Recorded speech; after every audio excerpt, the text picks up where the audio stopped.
Hi, this is Heather Jerome from heatherjerome.ca and from the sonatasandpartitas.com. This video is a tutorial video for the Grave in A minor, BWV 1003. Now, the video is going to follow and is also going to clarify a little bit about what I've been discussing in the 3 videos previously called Articulation in Early Music, Parts 1, 2, and 3. This one could be called Part 4, but I'd like to deal with how do we interpret music when it's written with all these minute rhythmic elaborations. Now, if you look at the score, you'll see that the longest note is a quarter note and the shortest note is a 64th note. And Bach was criticized in his day for writing out all those divisions and ornaments. Adolf Schieber said, J.S. Bach, by writing out his ornamental passages in notation, not only deprives his pieces of beauty and harmony, but makes the melodic line utterly unclear. Now, a lot of people did come to his defense after that, and really it seems like that comment was mostly made in bad faith. But the fact is that composers didn't tend to notate with that much of detail because that was generally left up to players to improvise. What Roger North wrote was, "It is the hardest task that can be to pen the gracing of an upper part. It has been attempted and in print, but with woeful effect." And Bénigne Basili kind of explains it a little bit more. He said, "A piece of music can be beautiful and please not, for wanting being performed with the necessary embellishments, of which embellishments the most part are not marked at all on paper, because they cannot be marked for lack of signs for that purpose." So, it's still the same now. Listening to this person, if somebody found a score for this 300 years from now, they might only find a page from a fake book. But let's say somebody even took the trouble to listen to this and write down exactly what he was doing. They wouldn't be able to write it exactly like he was playing it. Somebody coming along centuries later wouldn't be able to do it exactly the same way without the recording. And even at that, they would have a hard time imitating it exactly. I think it was Couperin who said that we don't write the way we play. And I thought that was really interesting because that means that we shouldn't play the way that it was written. But for them, it was coming from the other side. They couldn't write the way they were playing because they didn't have the signs for it. Looking at this score, part of it is in normal notation, although very simplified, and part of it is just in note heads, where the performer would improvise it. We can imagine that the Grave comes from a long lineage of these prelude-type pieces, but also it grows out of the recitative type piece. Like we have a recitative and an aria, a prelude and a fugue. And what I discussed in an earlier video that I would like to actually clarify now and make a little correction also was how music developed and evolved to be thought of as rhetorical. And in the early 1600s, Caccini and his camerata made a big case for writing music that actually sounded like speech. Now, what I said was that Galilei, the astronomer, was in that group. And actually, no, the person who was in that group was Galilei's father. And Monteverdi was there too. And the other thing that I said that was not exactly correct was that Zarlino was involved. Well, the way that Zarlino was actually involved was that he could not stand what they were doing. And it's pretty clear comparing Caccini's publication with Zarlino's publication. Zarlino wrote The Institution of Harmony, and Caccini wrote The New Music.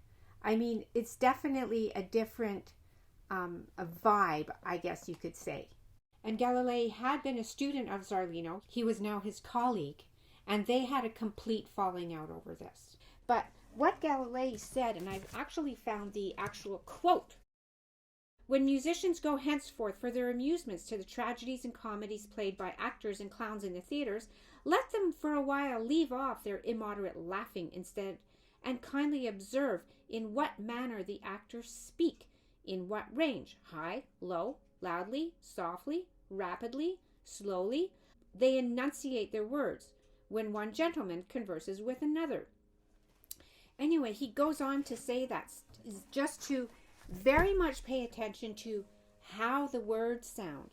And through that, they develop what they call the recitative style. Now just listen to this by Monteverdi.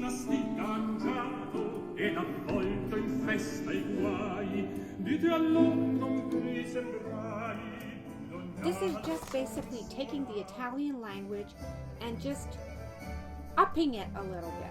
So it's not like the music is portraying the emotional intensity of the words, although that is there. But what is there is that the music sounds like the words.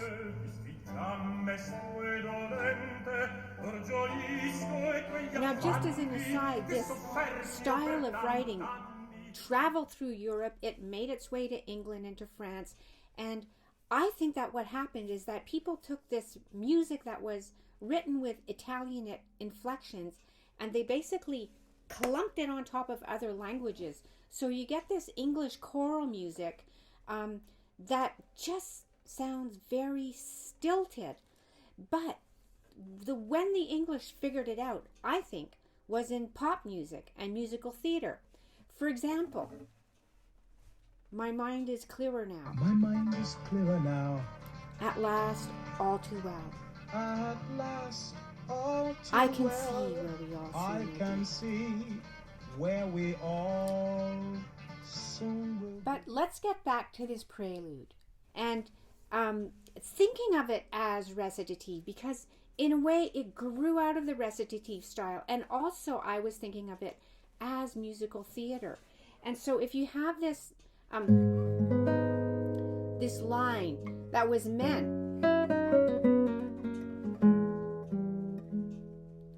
to imitate a person talking,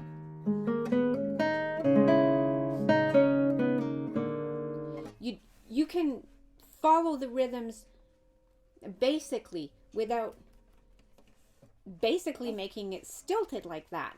Now, I had some really interesting conversations back and forth on email with Colin Booth, who I really admire. He wrote, Did Bach Really Mean That? And he's my guru as far as interpreting notation.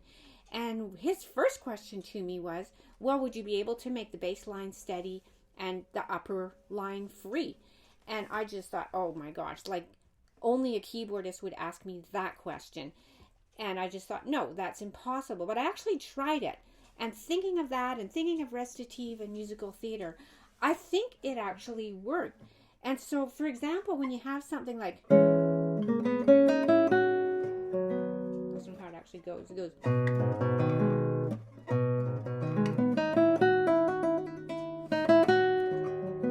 You can do something like that instead of the way guitarists would normally do it, which would be.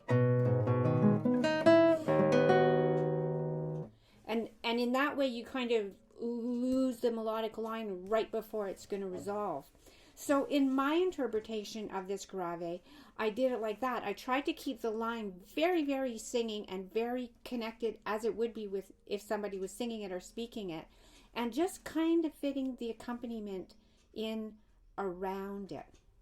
Now, just to give you an idea, I'm going to play a little bit of my recording of this with the score so that you can see that it basically follows the score and it basically follows the rhythms, but it also leaves latitude to maybe slow it down or speed it up here and there, or I just tried to make it sound like speech.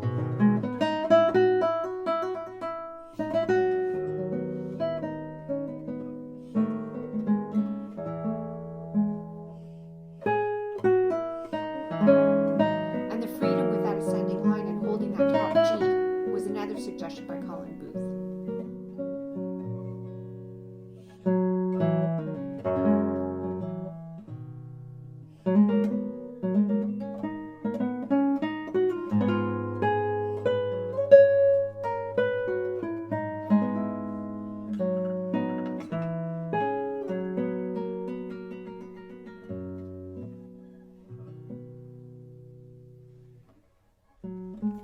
So having gone through all that, taking it from the perspective of we can't play it exactly as written, how are we going to be free with it? There is the first and very obvious point that Bach himself wrote out all those divisions. He took the trouble to write out those ornaments. He's giving us a lot to go on. But what I'd like to also point out is that a lot of times when people talk about interpreting early music, like invariably, the word composer's intentions comes into the conversation. And what were the composer's intentions? Well, I have to say, I don't think that applied to them back then. It wasn't like the composer had this intention that his music was going to be played like such and such. Although I do have to say, I have read stuff about Couperin being frustrated that people didn't play his ornaments the way he notated them. But for the most part, composers were at the service of people. If they wrote for the opera, they were at the service of the librettist, they were at the service of the prima donna, and of the people who went to see the opera, and that was either the general public or the nobility. And if they worked at a court, they were at the service of people above them who hired them. And if they wrote something that the boss didn't like, they tweaked it so that the boss would be happy. Bach himself worked in a church, and he encountered that problem. People complained that his ornamentations were too long and too elaborate, and so he was asked to tweak it. And actually what he did was he just made the ornamented version be one chord long. So you also get the picture that Bach was a bit of a cantankerous person at times. But all that notwithstanding, the word that I prefer to use rather than composer's intentions is maybe the word expectation, or it was like their environment. And so they definitely had an expectation. They had standards, but they also very much, if the person that was playing it was also a composer and the person playing their music had the liberties that they had. Now, again, having said all that, I personally think that the way to learn this piece is the first step is to learn it exactly how Bach wrote it and be able to play it with a metronome. And I think if it's difficult to do all those little divisions, to actually write in more bar lines and take beams off the top until you're just left with, like, the fastest note is a 16th note, and put in the bar lines according to that and play it with a metronome at that speed until you really know what it sounds like exactly the way that it's written. And then from there, add the beams back on and take out the bar lines, keep the metronome going, and be able to play it so that the metronome is clicking 4 times a bar at a super, super slow speed, or whatever you think is a good speed. I think I was somewhere between 50 and 60, so not actually all that slow. Anyway, I hope you found all this helpful. As always, you can let us know what you think by commenting below. If you want to find out when new videos are uploaded, you can subscribe to the channel, turn on your notifications, or you can also subscribe to our non-promotional newsletter at sonatasandpartitas.com.